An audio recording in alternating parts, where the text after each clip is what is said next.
Hello दोस्तों, कैसे हैं आप लोग। चलिए, तो लास्ट लेक्चर हम लोगों ने क्या पढ़ लिया था। चैप्टर 6 चल रहा था, जिसका हम लोगों ने पार्ट 1 जो ए दिया हुआ है समन देख लिया था हम लोगों ने। ठीक है, अगर आप ये वीडियो पहली बार देख रहे हैं तो इस चैनल की प्लेलिस्ट पे जाके और भी वीडियोस पड़ी हुई हैं, जैसे कि टीपीए, एसआरए, ठीक है, टॉट। अगर आपके काम की हो तो आप और भी देख सकते हैं। ठीक है, ये सीआरपीसी हम लोगों ने इंट्रोडक्शन से स्टार्ट किया था, सेक्शन 1 से लेके और 71 तक पहुंच चुके हैं। ठीक है, अगर आप ये पहली बार देख रहे हैं तो पहले से देखना स्टार्ट करिए, अच्छा समझ में आएगा। चलिए, अब हम लोग ये चैप्टर 6 का बी पार्ट देख रहे हैं। क्या है भाई? अरेस्ट वारंट या warrant of arrest. Arrest warrant कहां से कहां तक है? ये सेक्शन 71 से लेके 82 तक, 81 तक है। हाँ, 81 तक है। चलिए ठीक है, तो स्टार्ट करते हैं भाई। क्या है भाई? जैसे कि उसमें था पहला सेक्शन, इसमें भी वही है। समन में जैसे था ऐसे ही इसमें है। क्या है भाई? Form of warrant of arrest and duration.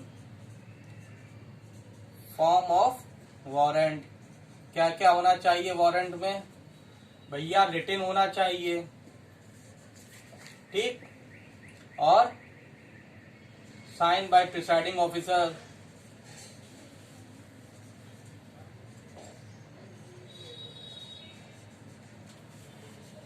और रिटन होना चाहिए, साइन बाय प्रिसाइडिंग ऑफिसर होना, seal of court, seal of court होना चाहिए। ठीक है, इसके अलावा जब हम वो देखेंगे ना शेड्यूल, वो फॉर्म नंबर 2 और 3, जैसे उसमें फॉर्म नंबर 1 देखा था समन में, इसमें फॉर्म नंबर 2 या 3 हम लोग देखेंगे तो हम लोग को पता चलेगा और 2-3 चीजें होती हैं। क्या क्या? जैसे कि जिसको अरेस्ट करना है उसका नाम, नेम एंड एड्रेस, जिसके नाम पे वारंट इशू हुआ है। ठीक है, name and address of the person जिसके नाम पे वारंट इशू हुआ है, ये भी उसी में होना चाहिए। ठीक है, और उसके साथ साथ और भी जब फॉर्म देखेंगे तो उसमें और भी चीजें हैं कि किस ऑफेंस के लिए उसे अरेस्ट किया जा रहा है, वो भी मेंशन होना चाहिए। यहाँ पर सेक्शन 71 में केवल ये 3 चीजें दी हुई हैं कि वो रिटन में होना चाहिए, साइन बाय प्रिसाइडिंग ऑफिसर होना चाहिए और सील ऑफ द कोर्ट होना चाहिए। चलिए निकालिए बैरक, पढ़िए भाई सेक्शन 71 क्या बोलता, वो सेक्शन 71 क्या बोलता। सॉरी 70 है यार, बताते भी नहीं है आप लोग।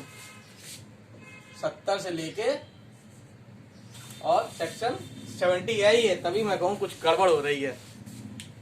चलिए कोई नहीं, ठीक है, ठीक कर लीजिएगा। सेक्शन 70 की बात कर रहे थे हम लोग, पढ़िए। Form of warrant of arrest and duration. Every warrant of arrest issued by a court under this code shall be in writing, signed by the presiding officer of the court and shall bear the seal of the court. ठीक है, ये 3 चीजें हैं। इसके अलावा अगर second schedule में form number 2 खोलिए, शेड्यूल सेकंड,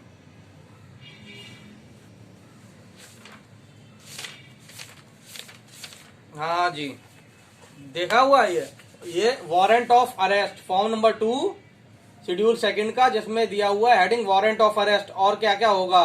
ठीक है, 2 name and definition of the person who is और आज to be executed to warrant, किसको भेजा जा रहा है एग्जीक्यूट करने के लिए। ठीक है, ये name of the accused, address, ठीक है, ये सब डाला जाएगा, डेट भी होगी। ठीक, समझ में आई बात कि नहीं?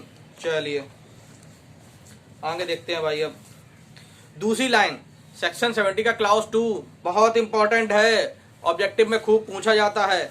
Every such warrant shall remain in force until it is cancelled by the court which issued it or until it is executed. अगर कोई भी किसी के नाम पे वारंट ऑफ अरेस्ट इशू हुआ है या अरेस्ट वारंट इशू हुआ है तो वो कब तक फोर्स में रहेगा भैया? वो जब तक फोर्स में रहेगा जब तक या तो फिर वो कोर्ट के द्वारा कैंसिल ना किया जाए, ठीक है, दूसरा ऑर्डर निकाल के उसे कैंसिल किया जाए, या उस एग्जीक्यूशन हो जाए। एग्जीक्यूशन मतलब जिसके नाम पे अरेस्ट वारंट इशू हुआ है वो अरेस्ट होकर कोर्ट में पेश हो जाए। ये दोनों में से कोई और कंडीशन नहीं है, हमेशा के लिए वो वैलिड रहेगा। ठीक है, एक बार अरेस्ट वारंट आपके नाम पे इशू हो गया, फिर चाहे आप 6 महीने में पकड़ में आओ, चाहे साल भर में पकड़ में आओ, ठीक है, वो कैंसिल नहीं होगा arrest warrant.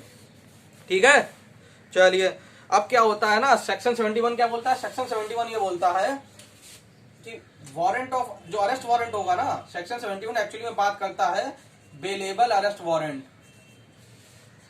Bailable arrest warrant क्या होता है भाई? ये देखो भैया, जब कोर्ट जब अरेस्ट वारंट इशू करती है ना, उसी में एक कंडीशन और लगा देती है, क्या कि अगर ये आदमी, ठीक है, जो सिक्योरिटी मांगी जा रही है वो सिक्योरिटी भर रहा है, बॉन्ड भर रहा है, ठीक है, अगर वो सिक्योरिटी और बॉन्ड भर देता है तो पुलिस ऑफिसर उसे बेल पे छोड़ देगा।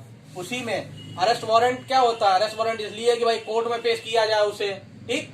अब कोर्ट उसके अलावा एक बेलेबल अरेस्ट वारंट भी इशू कर सकती है, ठीक है। बेलेबल अरेस्ट वारंट जरूरी नहीं, ये दोनों ही केस में इशू हो जाता है, चाहे बेलेबल केस हो, अगर बेलेबल है तो उसमें तो बेलेबल होता ही है, ठीक है। ये नॉन बेलेबल केस में भी इशू हो सकता है, नॉन बेलेबल केस में भी बेलेबल अरेस्ट वारंट इशू हो सकता है, ठीक है। नॉन बेलेबल केस में भी bailable arrest warrant court issue कर सकती है। उसमें क्या खासियत होती है? उसमें अरेस्ट वारंट के साथ साथ एक कंडीशन और लगी होती है कि अगर जो एक्यूज पर्सन है या जो जिसको अरेस्ट किया जा रहा है वो सिक्योरिटी और बॉन्ड फर्निश कर सकता है, अगर वो कर रहा है, ठीक है, तो पुलिस ऑफिसर उसे बेल ग्रांट कर सकती है, ठीक। चलिए पढ़िए। Power to direct security to be taken. Any court issuing a warrant for the arrest of any person may, in its discretion, direct by endorsement on the warrant that if such person execute a bond, क्या है? If such person, जिसको arrest किया जा रहा है वही आदमी, execute a bond with sufficient sureties for the attendance before the court at a specified time. किस लिए?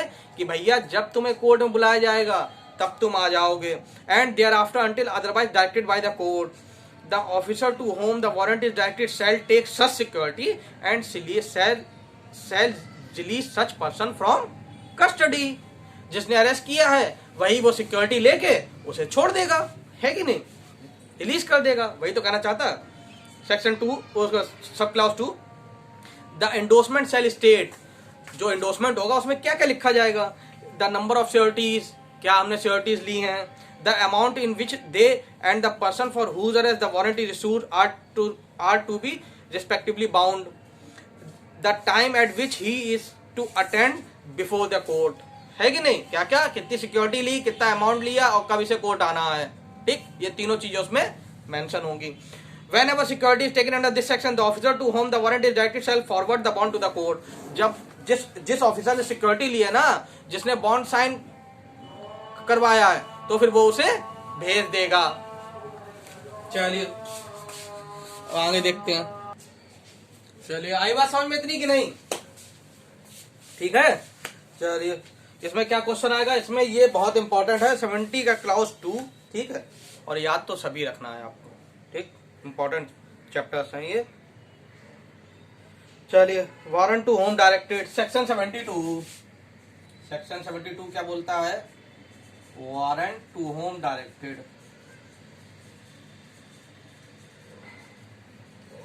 देखिए भैया, जनरल रूल ये है, जनरल रूल क्या है कि वारंट जो है 1 और मोर पुलिस ऑफिसर,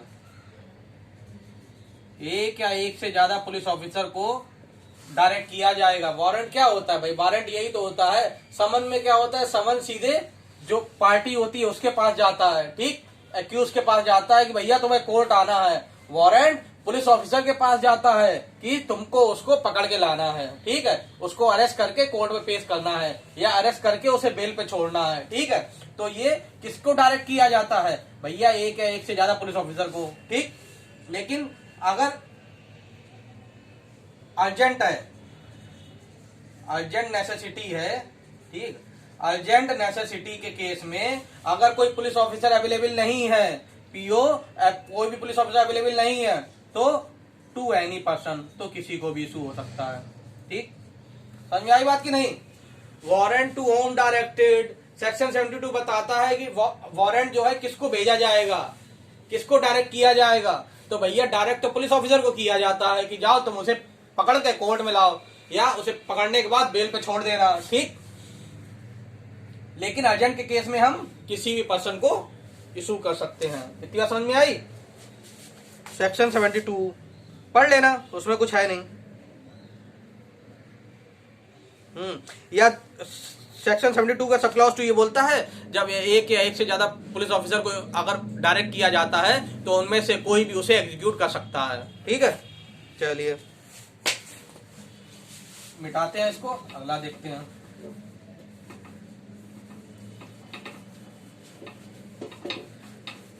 समझ में तो आ रहा है ना आप लोगों के? बताते रहिएगा समझ में आ रहा है कि नहीं।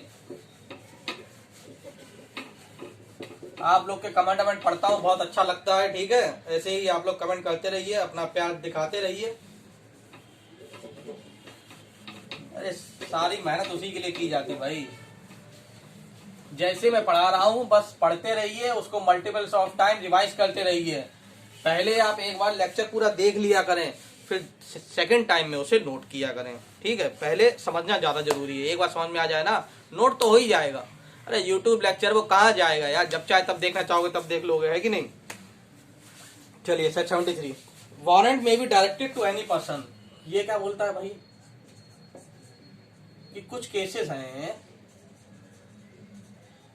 Warrant may be directed to any person. क्या है भाई, ये क्या बोलता है? देखो, ये कुछ सिचुएशन ऐसी बताता है कि जब वारंट जो है किसी को भी डायरेक्ट किया जा सकता है, किसी भी पर्सन को, कि जाओ तुम उसे अरेस्ट करके ले आओ।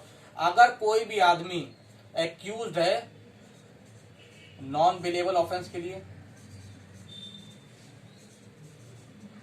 नॉन बिलेबल ऑफेंस, या प्रोक्लेम्ड ऑफेंडर है। प्रोक्लेम्ड ऑफेंडर आप लोग जानते ही हैं, ठीक है, या एस्केप कन्विक्ट है, एस्केप कन्विक्ट। इन तीन केसेस में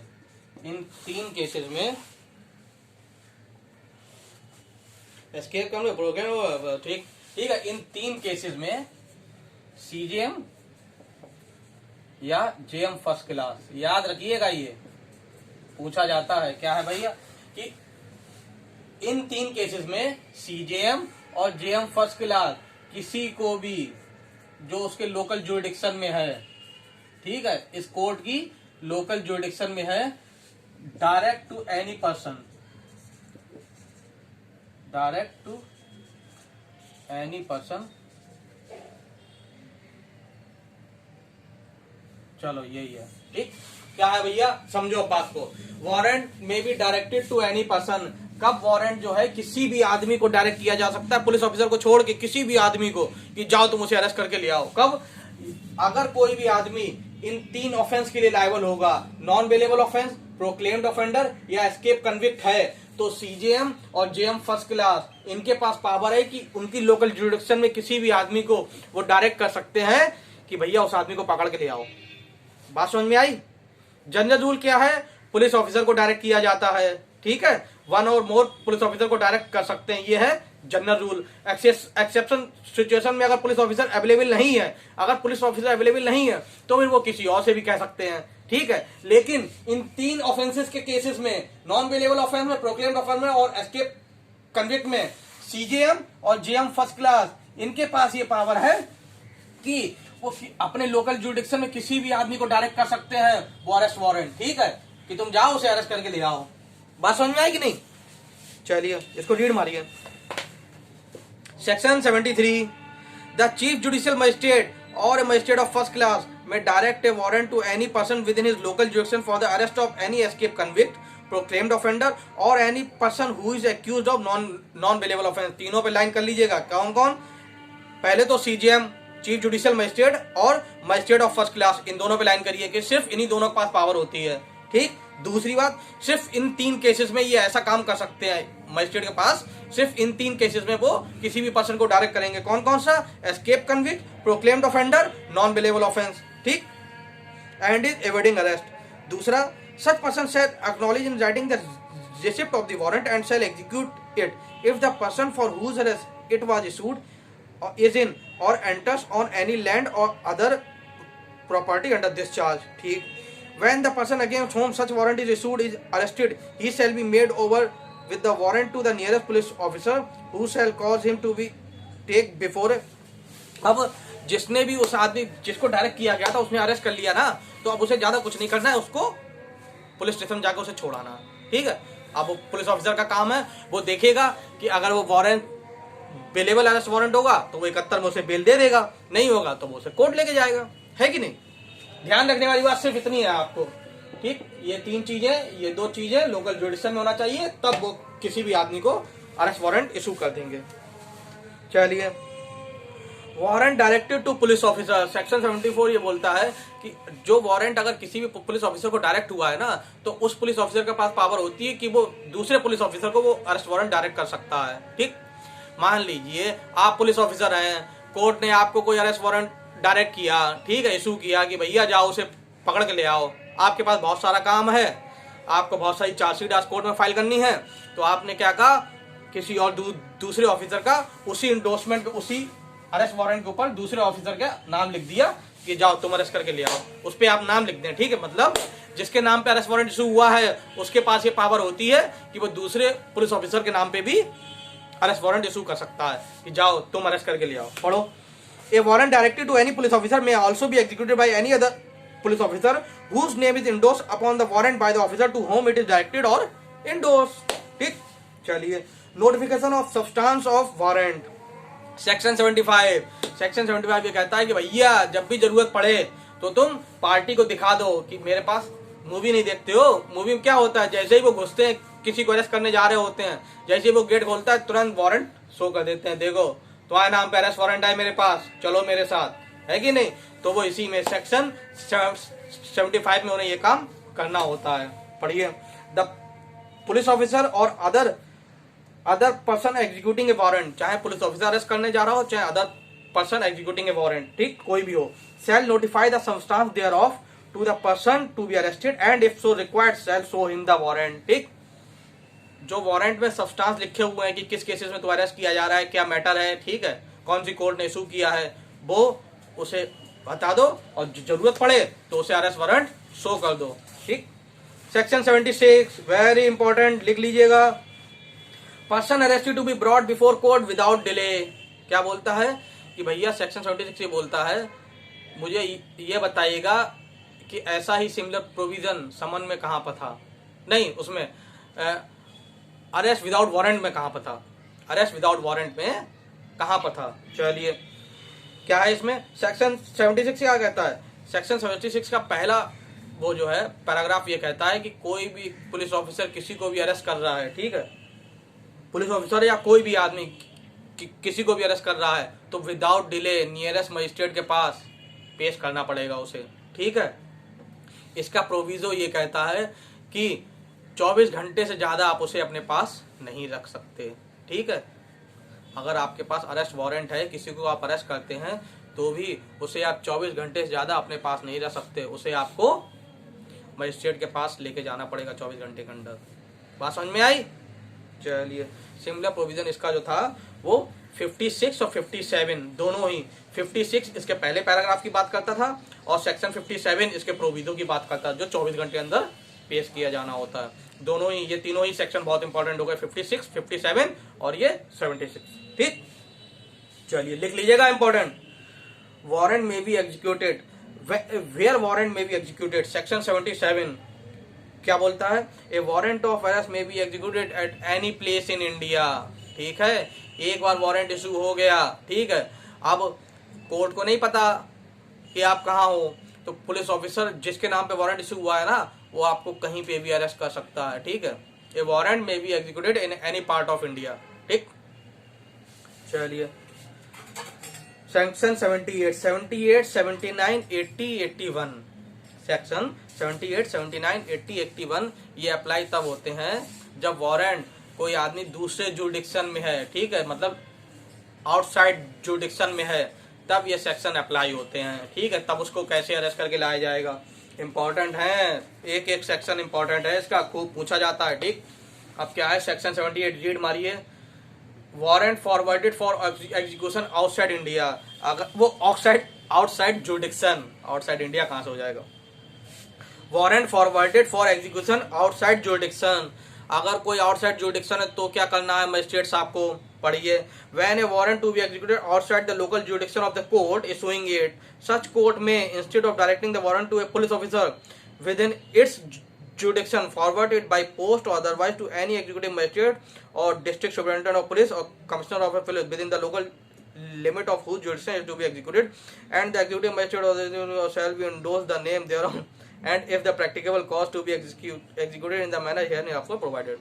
क्या होगा भाई, सेक्शन 78 पहली बात तो ये लिख लीजिए आप कि ये सेक्शन 78 मजिस्ट्रेट तब अप्लाई करता है when known that accused is whose jurisdiction. ठीक, अगर कोर्ट को ये पता है कि एक्यूज कहाँ है, ठीक है, मान लीजिए इलाहाबाद कोर्ट को इशू करना है, ठीक, अरेस्ट वारंट, और उन्हें पता है कि जिसको अरेस्ट करना है वो कानपुर जुरिडिक्शन में आता है, ठीक, तो वो सेक्शन 78 अप्लाई करेंगे। सेक्शन 78 कब अप्लाई होता है, जब कोर्ट को मालूम होता है कि एक्यूज किसके जुरिडिक्शन में है।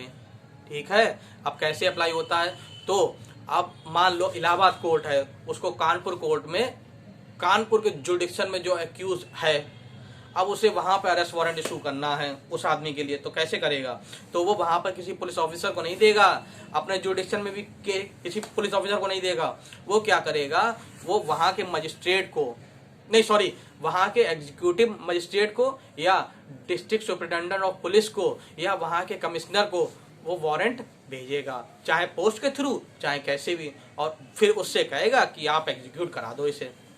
समझ में आई बात की नहीं, लिखना पड़ेगा क्या, सेक्शन 78 बड़ा बड़ा लिख रहा हूं भाई, अब तो आपके समझ में आ रहा होगा।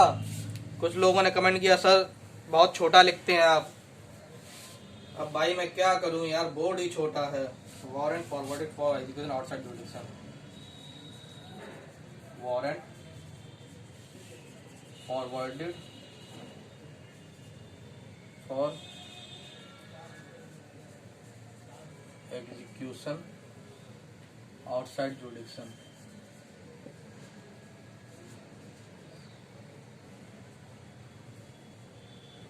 देखो भैया, पहली बात तो ये इसमें लिखा हुआ नहीं है, लेकिन आप अपनी जानकारी के लिए या अपने कॉन्सेप्ट के लिए करने के लिए ये बात जान लीजिए, सेक्शन 78 तब अप्लाई होता है जब व्हेन नोन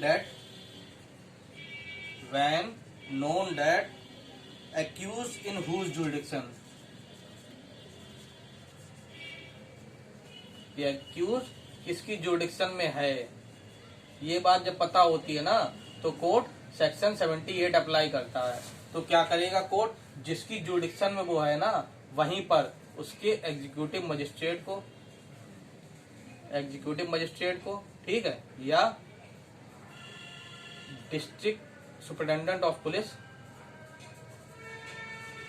अगर लिखा हुआ समझ में नहीं आता है तो मैं बोलता भी तो हूँ भाई, उससे अंदाजा लगा लिया करो मैं क्या बोल रहा हूँ, ठीक है, या कमिश्नर को, इनमें से किसी एक को वो पोस्ट के थ्रू या कैसे भी वो भेज देगा। कोर्ट जो है जिसको अरेस्ट करवाना, जिसको अरेस्ट वारंट इशू करना है, वो पुलिस ऑफिसर को ना भेज के, अगर वो कोई दूसरे जुरिडिक्शन में है और कोर्ट को मालूम है कि वो किसके जुरिडिक्शन में है, तो वहां के एग्जीक्यूटिव मजिस्ट्रेट को या डिस्ट्रिक्ट सुपरिटेंडेंट ऑफ पुलिस को या कमिश्नर को, किसी को भी बाई पोस्ट या कैसे भी वो अरेस्ट वारंट भेज देगा और ये जो साहब है ये उसको एग्जीक्यूट करा देंगे। ठीक, और सेक्शन 78 का क्लाउज 2 ये बोलता है कि अगर कोई डॉक्यूमेंट रिक्वायर्ड है, ठीक है, अगर कोई डॉक्यूमेंट रिक्वायर्ड है तो फिर कोर्ट जो अरेस्ट वारंट इशू कर रही है वो साथ में डॉक्यूमेंट भी भेजेगा। क्यों, अभी ये बात आप ध्यान रखिएगा कि अगर जरूरत होती है तो डॉक्यूमेंट भी साथ में भेजते हैं कि इसे क्यों अरेस्ट किया जा रहा है, मतलब एक उसका बेसिक पूरा कि किस केस के लिए अरेस्ट किया जा रहा है, क्यों अरेस्ट हम करवा रहे हैं, वो भी उसी अरेस्ट वारंट के साथ भेज देंगे।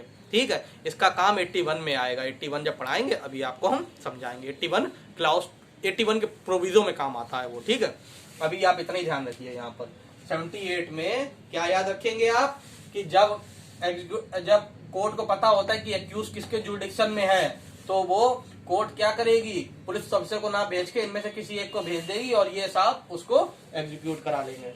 इतना समझ में आई? छोटी सी बात है, सिंपल सी बात है। सेक्शन 79 कब अप्लाई होता है, जब उसे मालूम ही नहीं होता किसके जुडिक्शन में है।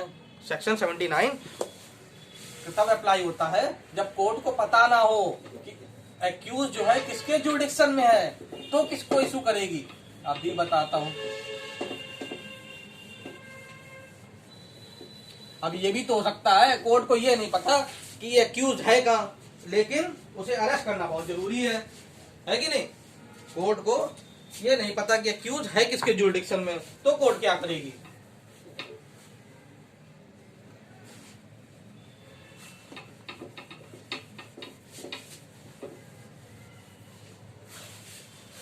चलिए पढ़िए, लिख लीजिएगा बैरक पे ही इसमें, व्हेन नॉट नोन। ठीक है, सेक्शन 79 पे, warrant directed to police officer for execution outside jurisdiction. पहला, when a warrant directed to a police officer is to be executed beyond the local jurisdiction of the court issuing the same, he shall ordinary take it for the endorsement either to executive magistrate or to a police officer not below the rank of officer in charge of police station within the local limits of whose jurisdiction the warrant is to be executed। अब क्या होता है, अब उसमें तो इसमें तो court को मालूम था, तो इन्होंने इनके जुरिडिक्शन में भेज दिया। जब कोर्ट को ये नहीं पता है किसके जुरिडिक्शन में, तो वो अपने जुरिडिक्शन में एक पुलिस ऑफिसर को वारंट इशू कर देंगे। ठीक है, कि जो है तुम्हारे नाम पे हमने इशू कर दिया। अब जब वो एग्जीक्यूट कराने जाएगा, तो जिसकी भी कोर्ट में, जिसकी भी जुरिडिक्शन में पाया जाएगा एक्यूज पर्सन, तो वो वहां के एग्जीक्यूटिव मजिस्ट्रेट या कोई भी जो ऑफिसर होगा, police officer, not below the rank of the station in charge of police station. ठीक है, स्टेशन इंचार्ज ज्यादातर एसआई हो सकते हैं। ठीक है, तो इसमें जो दिया हुआ है वही आप बात मानिए। क्या, अब मान लीजिए, फिर से आप बात समझिए, थोड़ा कंफ्यूजन हो गई आपको। क्या होगा इसमें, सेक्शन 79 कब अप्लाई होगा, तब अप्लाई होगा जब कोर्ट को पता ना हो किसके जुरिडिक्शन में एक्यूज है। तो कोर्ट क्या करेगी, तो वारंट वो पुलिस ऑफिसर को इशू कर देगी। जब पुलिस ऑफिसर जिस भी जुरिडिक्शन में वो एक्यूज मिलता है, जब वो वहां पे उसे एग्जीक्यूट करने जाएगा, तो फिर वो वहां के एग्जीक्यूटिव मजिस्ट्रेट से या कोई भी ऐसा police officer not below the rank of in charge of police station, ठीक है, उससे पहले वो लेगा, उसको पहले बताएगा कि मैं आपके जुरिडिक्शन में इस आदमी को अरेस्ट करने आया हूं। ठीक है, इतनी बात हो गई। मान लो कोई पुलिस इलाहाबाद की है, इलाहाबाद के किसी पुलिस वाले को इलाहाबाद कोर्ट ने एक वारंट इशू किया, जाओ तुम उसे पकड़ के लाओ, और वो आदमी मिलता है जाके कानपुर में। ठीक तो जब इलाहाबाद की पुलिस कानपुर में उसे पकड़ने जाएगी ना, तो उससे पहले जिस जुरिडिक्शन में है, तो या तो फिर इंचार्ज ऑफ पुलिस स्टेशन से वहां से कंसल्ट लेगी, या वहां के एग्जीक्यूटिव मजिस्ट्रेट से परमिशन लेगी। ठीक है, कि मैं उसको अरेस्ट करने जा रहा हूँ। ठीक, बात समझ आई? इतनी सिंपल सी बात है। इसका प्रोविजो ये कहता है, प्रोविजो नहीं, सबसेक्शन 2, इसका सबसेक्शन 2 ये कहता है, अगर क्या हो, अगर उसको अरेस्ट करने के लिए वहां की लोकल पुलिस की भी हेल्प चाहिए हो, तो लोकल पुलिस असिस्ट करेगी, हेल्प करेगी। इतना समझ में आ गई। पहली बात, भैया अगर कोई बाहर की पुलिस अरेस्ट करने आ रही है, तो वहां के या तो फिर इंचार्ज ऑफ पुलिस स्टेशन से कंसल्ट करेगी, परमिशन लेगी, या वहां के एग्जीक्यूटिव मजिस्ट्रेट से लेगी। ठीक, दूसरा इसका सब क्लॉज बोलता है, अगर जरूरत पड़ी तो लोकल, वहां की जो लोकल पुलिस होगी उसे हेल्प करनी पड़ेगी, असिस्टेंस देना होगा। ठीक है, तीसरा क्लॉज ये बोलता है कि मान लो पुलिस ऑफिसर को ऐसा लगता है कि परमिशन लेने के चक्कर में कहीं वो भाग ना जाए, तो विदाउट परमिशन भी वो अरेस्ट कर सकता है। ठीक है, मान लो हम अरेस्ट करने, मान लो आप है पुलिस ऑफिसर, आप अरेस्ट करने गए, अब यार पहले एग्जीक्यूटिव मजिस्ट्रेट से मिलना पड़ेगा, एग्जीक्यूटिव मजिस्ट्रेट नहीं तो इंचार्ज ऑफ पुलिस स्टेशन से मिलना पड़ेगा, इतने मिलने के चक्कर में कहीं वो भाग ना जाए, क्या करो, अरेस्ट कर लो पहले, फिर देखा जाएगा। ठीक है, चलिए पढ़िए इसको। When a warrant directed to a police officer is to be executed beyond the local jurisdiction of the court. क्या हुआ, डायरेक्ट हुआ था पुलिस ऑफिसर को, लेकिन एग्जीक्यूट हो रहा है beyond the local jurisdiction of the court issuing the same, he shall ordinary take it for the endorsement either to executive magistrate or to a police officer not below the rank of officer in charge of police station within the local limits of whose jurisdiction the warrant is to be executed। बात होगी clear. To such warrant of police officer shall endorse his name thereon and such endorsement shall be sufficient authority to the police officer to whom the warrant is directed to execute the same and the local police shall if so required assist such officer in executing such warrant. ठीक है, जैसे ही वो consent लेगा ना executive magistrate से या in charge of police station से, तो वो उसको इंडोर्स कर देंगे, वो अपना नाम उसमें डाल देंगे, जिससे भैया ये बात हो जाए कि भैया इनने परमिशन ली थी। ठीक। तीसरा, whenever there is a reason to believe that the delay occasioned by the obtaining the endorsement of the magistrate or police officer within whose local jurisdiction the warrant is to be executed will prevent such execution, the police officer to whom it is directed may execute the same without such endorsement in any place beyond the local jurisdiction of the court which issued it। ठीक है, तीसरा क्या बोलता है, अगर तुम उसे लगता है पुलिस ऑफिसर को कि एंडोर्समेंट कराने के चक्कर में वो कहीं भाग ना जाए, तो फिर वो बिना एंडोर्समेंट कराए अरेस्ट कर लेगा। ठीक, चलिए सेक्शन 80 वेरी इंपॉर्टेंट, सेक्शन 80 पे डाल लीजिए ट्रांजिट रिमांड। क्या डाल लीजिए, ट्रांजिट रिमांड। सेक्शन 80 को हम लोग, सेक्शन 80 को ट्रांजिट रिमांड भी कहते हैं, पूछा जाता है ऑब्जेक्टिव में। ठीक है, कि ट्रांजिट रिमांड कौन से सेक्शन को कहा जाता है, सेक्शन 80 को। इस पे भी देखेंगे, जब वो मारा गया था, क्या विकास दुबे कानपुर वाला जब मारा गया था, तब ये टर्म बहुत चर्चा में आया था कि ट्रांजिट रिमांड क्या होता है, या उन्होंने ट्रांजिट रिमांड, उन्होंने उज्जैन में जाकर, कानपुर की पुलिस थी एसटीएफ टीम, उसने पकड़ा जाके उज्जैन में, तो ये बहुत इशू हुआ था कि उज्जैन कोर्ट से क्या उन्होंने ट्रांजिट रिमांड ली थी कि नहीं ली थी। अब भी नहीं पता कि ली थी कि नहीं ली थी, लेकिन ट्रांजिट रिमांड बहुत चर्चा में आया था उस समय कि क्या होता है, क्या प्रोसीजर होता है। चलिए सेक्शन 80 क्या बोलता है, procedure of arrest of person against whom warrant issued. इस पे भी बात करेंगे भी ट्रांजिट रिमांड पे, पहले सेक्शन 80 देखते हैं। ठीक है, when a warrant of arrest is executed outside the district in which it was issued, the person arrested shall unless the court which issued the warrant is within 30 km of the place of arrest or is nearer than the executive magistrate or district superintendent of police or commissioner of police within the local limits of whose jurisdiction the warrant was made, or unless security is taken under section 71 be taken before such magistrate or district superintendent commissioner। क्या होता भाई, देखो अगर कोई भी आदमी outside jurisdiction, जिस district ने, जिस कोर्ट ने वारंट इशू किया है उससे बाहर कहीं अरेस्ट होता है जाके, ठीक है, बाहर कहीं वो वारंट एग्जीक्यूट हो रहा है, तो उसे पहले वहीं के एग्जीक्यूटिव मजिस्ट्रेट या एसपी या कमिश्नर के पास आपको पेश करना पड़ेगा। क्या होता है भैया, चलिए देखते हैं भैया।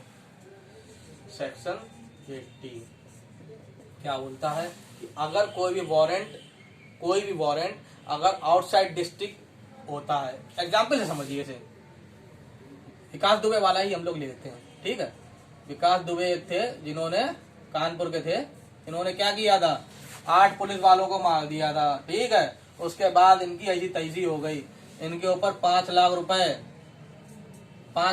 इनके ऊपर इनाम घोषित कर दिया गया है। कोई भी जानकारी देगा तो 5 लाख रुपए इनका एनकाउंटर, फेक एनकाउंटर बोला जाता है, अभी तक कुछ प्रूव नहीं हुआ है। ठीक है, बोलते हैं, पता हमें भी नहीं है क्या है। चलिए इनका क्या हुआ था केस, इन्हें कानपुर में इन्होंने कांड किया। ठीक, कानपुर पुलिस पीछे पड़ी हुई थी, उज्जैन में ये पकड़े गए थे। अब आप जानते हैं कानपुर यूपी में, उज्जैन एमपी में है। ठीक है, ठीक, अब ऐसे केसेस में जब कोई भी, यहाँ की कोर्ट ने वारंट इशू किया, अरेस्ट वारंट तो इशू हो चुका था इसके नाम पे, ठीक है, यहाँ की कोर्ट ने इशू किया, एग्जीक्यूट हुआ जाके ज्वाइंट कोर्ट में। ठीक, तो सेक्शन 80 ये कहता है कि भैया जब दूसरी डिस्ट्रिक्ट में अगर वारंट एग्जीक्यूट हो तो वहां के एग्जीक्यूटिव मजिस्ट्रेट से या वहां के डिस्ट्रिक्ट सुपरिटेंडेंट ऑफ पुलिस से या वहां के कमिश्नर से, इनके सामने आपको पेश करना पड़ेगा जाके। अगर जिस कोर्ट ने इशू किया है वो 30 किलोमीटर की दूरी के अंदर नहीं है, ठीक है, या इनसे इनकी दूरी इससे ज्यादा दूर है। ठीक, बात समझिएगा। ये अगर ये कोर्ट जिसने इशू किया है और जहां पे अरेस्ट हुआ है उसकी दूरी 30 किलोमीटर से कम है तो तुम ना भी पेश करो, वापस ले जाओ उसे। ठीक है, मान लो क्या होता, फतेहपुर कोर्ट इशू करती और कानपुर के कहीं पे बॉर्डर पे फतेहपुर कोर्ट वारंट इशू करती, कानपुर के कहीं बॉर्डर पे वो पकड़ा जाता। अब वहां की दूरी उस कोर्ट से मान लो 20 किलोमीटर होती, ठीक है, तो हमें ये सब ड्रामा करने की जरूरत नहीं होती, सीधे हम उसे यहाँ अरेस्ट करके फतेहपुर कोर्ट ले जाते हम, ठीक। लेकिन अब ये तो मालूम है उज्जैन से कानपुर की दूरी बहुत ज्यादा थी, ठीक, तो फिर हमें उसे इनके पास लेके जाना पड़ेगा। सेक्शन 80 ये बात बोलता है। अब ऐसा क्यों है, ऐसा क्यों है भाई, ऐसा प्रोविजन, इसी को हम ट्रांजिट रिमांड बोलते हैं, ठीक। ऐसा प्रोविजन क्यों है भाई, देखिए आपने पढ़ा था सेक्शन 76, अभी सेक्शन 76 पढ़ा था, क्या था कि आप किसी भी कोई भी पुलिस ऑफिसर किसी को भी 24 आवर से ज्यादा अपने पास नहीं रख सकता, ठीक, 24 घंटे ज्यादा नहीं रख सकता। अब ये यहाँ पर अरेस्ट हुआ है तो ये मान के चलिए कि इसे 24 घंटे ज्यादा लग जाएंगे, ठीक है, 24 घंटे ज्यादा लग जाएंगे, तो ये सेक्शन 76 का वायलेशन हो जाएगा। दूसरा आर्टिकल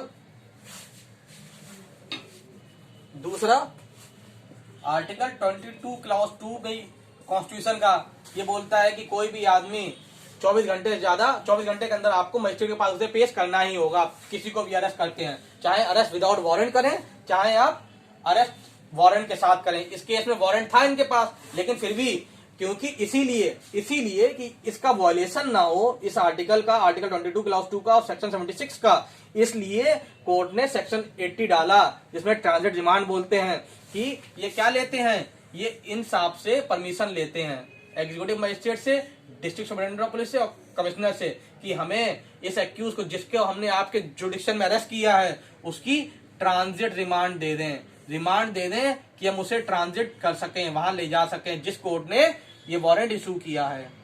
बात समझ में आई, ना समझ में आई हो एक बार पीछे से फिर से सुन लीजिएगा, ठीक है। चलिए आगे बढ़ते हैं हम लोग, वरना बहुत लंबा लेक्चर हो जाएगा, अपलोड करने में दिक्कत होती है, खत्म करना है अभी से।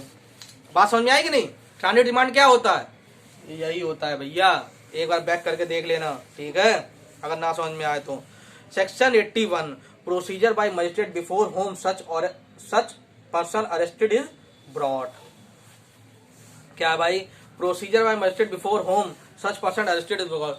अब जिस मजिस्ट्रेट के पास वो लाया गया है वो क्या करेगा, पढ़िए, the executive magistrate, district superintendent of police or commissioner of police shall, if person arrested appear to be person intended by the court which issued the warrant, direct his removal in custody to such court, provided that if the offence is bailable and such person is ready and willing to bail to the satisfaction of the such magistrate, district superintendent or commissioner, or a directive has been endorsed under section 71 of the warrant। देखो इन्हें दो चीजें होंगी, इनके पास आया है तो दो काम करेगा, या तो फिर जिसने वारंट इशू किया उन्हीं के पास भेज देगा कि ले जाओ इसे, ठीक है। दूसरा, अगर वो बेलेबल ऑफेंस है या कोर्ट ने साथ में ये भेजा है, या तो वो बेलेबल ऑफेंस है या वो बेल लेने के लिए सारी सिक्योरिटी देने को तैयार है, जो भी कुछ आप मांग रहे हैं, ठीक है, तो फिर उसे बेल पे छोड़ भी देगा, ठीक है।